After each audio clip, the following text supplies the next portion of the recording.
talking about the MORE Act, M-O-R-E, MORE Act 2019. Stands for the Marijuana Opportunity Reinvestment Expungement Act. To decriminalize and deschedule cannabis to provide for reinvestment in certain persons adversely impacted by the war on drugs, to provide for expungement of certain cannabis offenses, and for other purposes. I want to encourage everybody to support this. Call, write, send an email to whoever your representative is. Tell them to co-sponsor, tell them to support the MORE Act so that this can get passed. This is important for a piece of legislation like this to actually get passed, because it removes cannabis 100% from the Controlled Substances Act. It takes it off of it. And then it also has a section for expungement for past so-called marijuana crimes, right? So let's just take a look at it real quick. It does more than that. These are the two major things I think that are important in this bill. Is it's deschedule from the drug list, and it's expungement and sentencing. What is it called? Rehearing, resentencing or something. So cannabis removed from controlled substances. Removal in statute, subsection C of Schedule 1 of Section 202C of the Controlled Substances Act is amended by striking marijuana and tetrahydrocannabinols, except for tetrahydrocannabinols and hemp. That's an entire sentence that's in the drug schedule. No later than 180 days after the date of enactment of this act, the Attorney General shall finalize a rulemaking section removing marijuana and tetrahydrocannabinols from the schedules of controlled substances. Marijuana and tetrahydrocannabinols shall each be deemed to be a drug or other substance that does not meet the requirements for inclusion in any schedule, not rescheduling it to Schedule 2 or 3 or 4 or 5, which is incredibly stupid to do. This removes it from the drug schedule altogether, which is what needs to happen. It shows a list of everywhere that marijuana, etc., is listed in the drug schedule, and it strikes those references to marijuana, etc. It also goes into the National Forest System Drug Control Act of 1986, and there are, looks like 3 different sections where marijuana is stricken. 3, 4, 5, maybe 5 sections where marijuana is stricken from the National Forest System Drug Control Act of 1986. So, I mean, the reason why anybody would go into a national forest to grow pot in the first place is because it's criminal. And they think, oh, well, I'll be able to get away with it in there. So they go into a national forest or whatever and try and pull it off.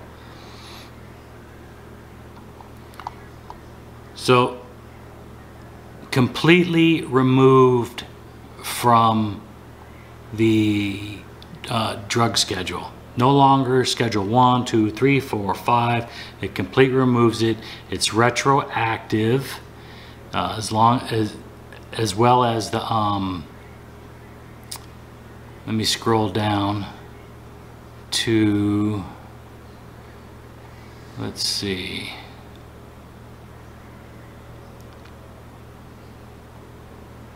I scroll down, down. Oh, it takes it out of immigration laws too, which I'll just hit on that in a minute, maybe in another video. Resentencing and expungement, here we go. So no later than 1 year after the date of enactment of this act, each federal district shall conduct a comprehensive review and issue an order expunging each conviction or adjudication of juvenile delinquency for a federal cannabis offense entered by each federal court in the district before the date of enactment of this act on or after May 1st, 1971. Each federal court shall issue an order expunging any arrests associated with each expunged conviction or adjudication of juvenile delinquency. So this goes back, this expungement, so they take it off the drug schedule altogether. And then they expunge those crimes, those so-called crimes for cannabis, going all the way back. It's retroactive to May 1st, 1971.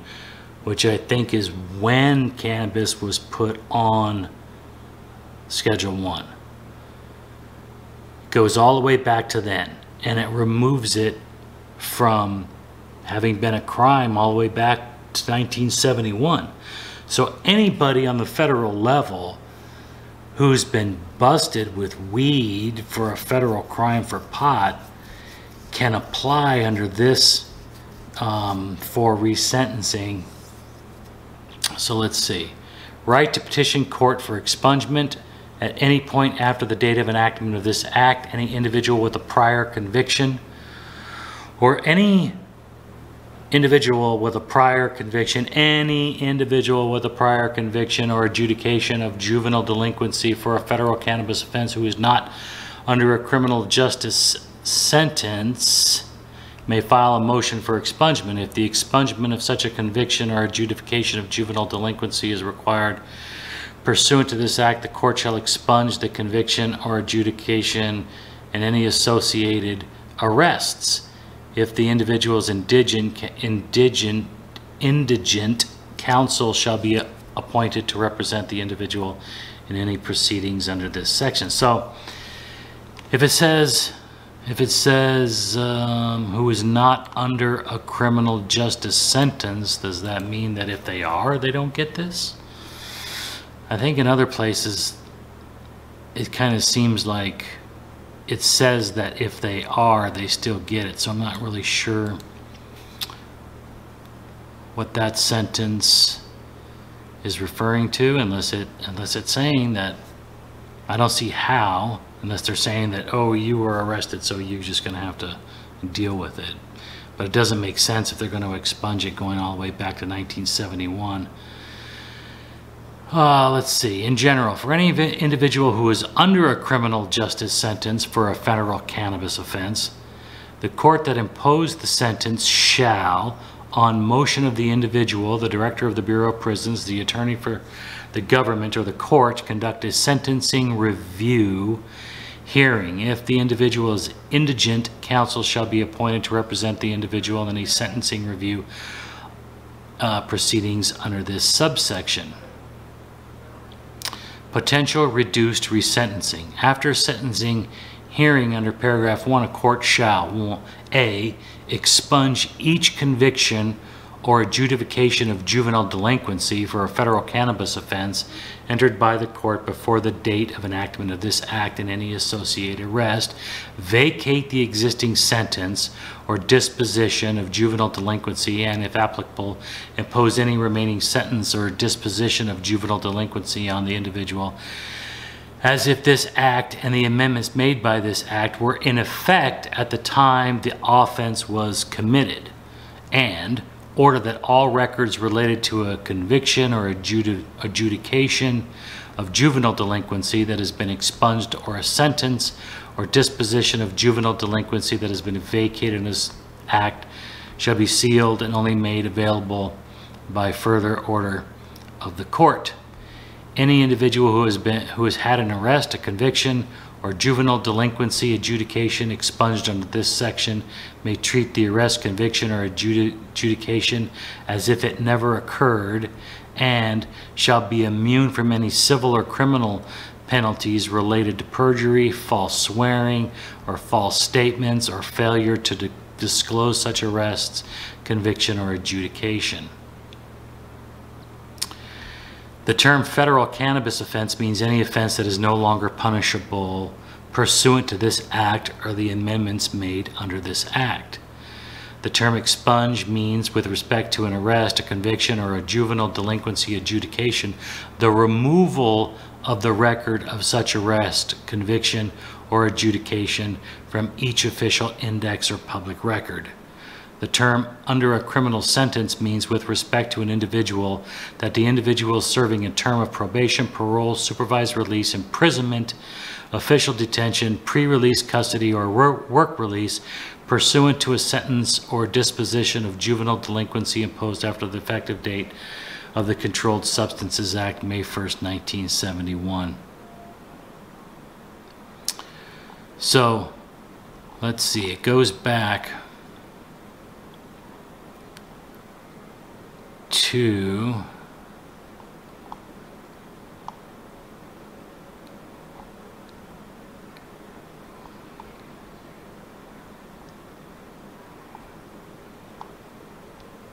just trying to find it here. I'm scrolling through this law, this not a law, this bill. All right, so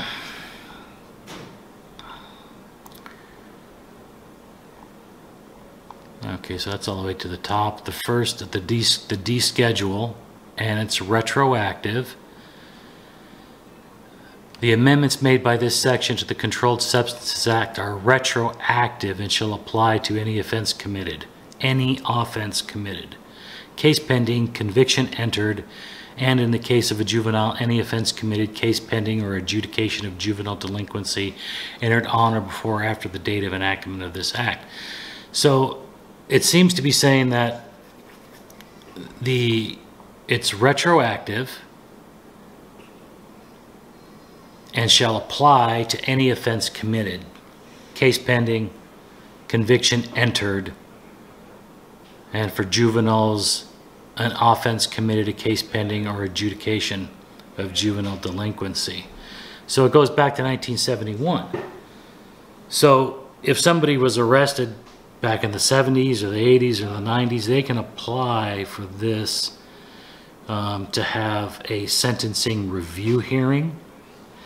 And it seems to me that what this is saying is that since it's no longer Schedule 1 and the crimes associated with it have been removed, that when they go back for a sentence review hearing and they look at their case and they go, oh, you were busted with marijuana, and then they apply it to the MORE Act, which is what they'll have to do, because they won't be able to apply it to any sort of Schedule 1. They won't be able to apply it to the National Forest System Drug Control Act.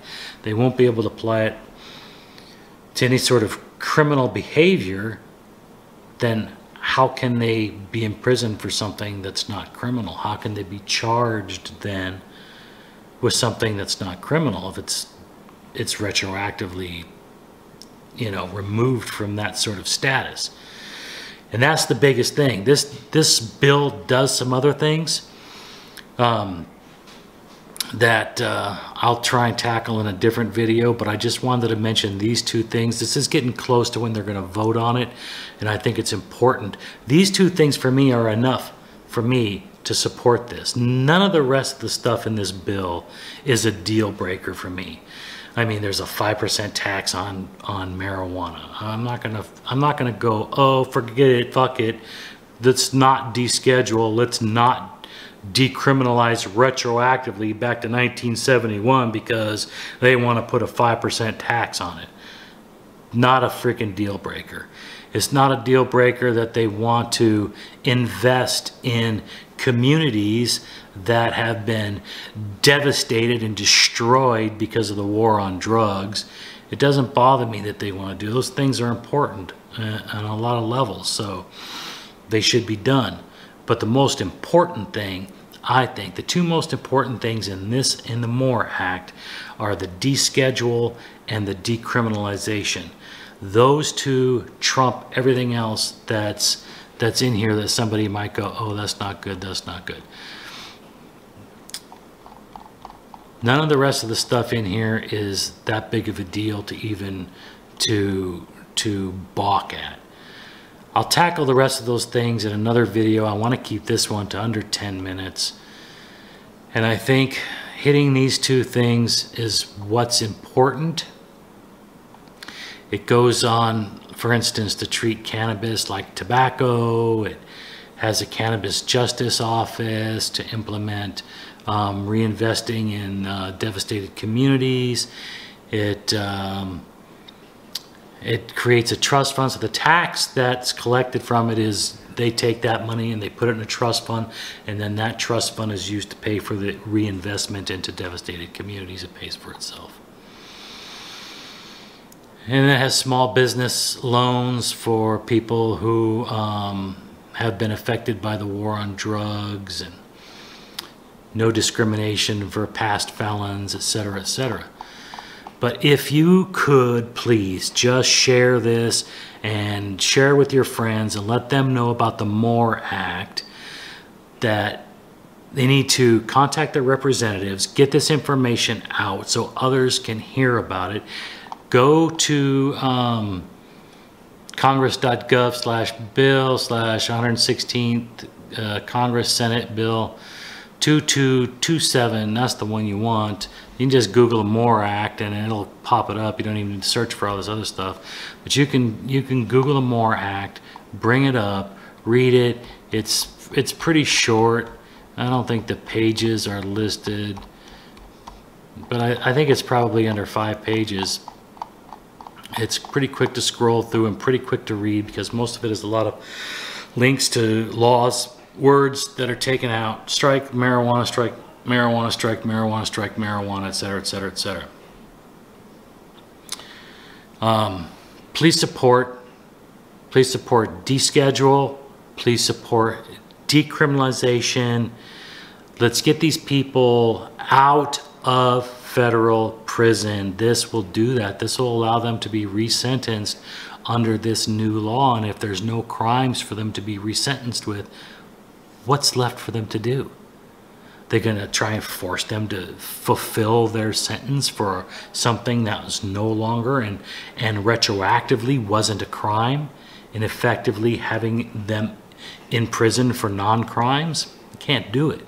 They have to have their sentence looked at again and resentenced, which I think is just absolutely amazing opportunity for so many people.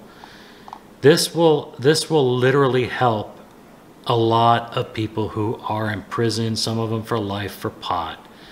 You know, it's like their third strike or something, and their third strike was, oh, they got caught with pot, so then they had to go to prison for the rest of their life because it was their third strike or some insanity like that. Let's try and be more human. Let's encourage our representatives to be more human. It's funny, this bill has Kamala Harris's name on it. Cory Booker, Merkley, I don't know who that is. Wyden, I don't know who that is. And it has Elizabeth Warren listed on it. But when I read this, I see Cory Booker's hand all over it, because he wrote something similar to this like a year or two ago. Very similar, same kind of things. I see this as Cory Booker probably is the architect of this, and Harris and the other ones, Warren, Wyden, Merkley, joined in because they wanted to support it. Harris probably because she's running and she's on the ticket for vice president. She was running for president at that time last year when this was written. So regardless, doesn't make a difference. Doesn't make a fucking difference. If the Republicans are so much for liberty and freedom, how come they couldn't do this? Why is it a handful of Democrats? Cory Booker led this one. And his other law, I looked at it, I supported it. I thought it was great for some of these very same reasons. This deschedule and decriminalization, this retroactivity, these are very important. Please share this information with your friends. Get the word out. Contact your representatives. Tell them to support and co-sponsor the MORE Act, M-O-R-E, Marijuana Opportunity Reinvestment Expungement Act. Please do it. We can make this could be a huge, amazing step forward for cannabis in this country if it's no longer a Schedule I drug. No, and it's decriminalized, and people who are in prison for pot can have their sentences reheard going all the way back to May 1st, 1971. This is important. Very, very important. Please, please, please support, share the info, get the word out, tell everybody, contact your representatives, let them be known. Appreciate you watching this video. Please like, share, subscribe, hit the notification bell so that you can know whenever I upload a video. I'm going to be talking more about the MORE Act. It's coming up soon. This month they're voting for it. I don't know what day. So don't waste time. Get it out there and support, push on this. It's very, very, very fucking important. Thank you so much. Remember, this is I don't know if whatever it is called S.2227, the MORE Act. Support. I appreciate you. Thanks for listening. Thanks for paying attention. Have a good one. Take care. Bye.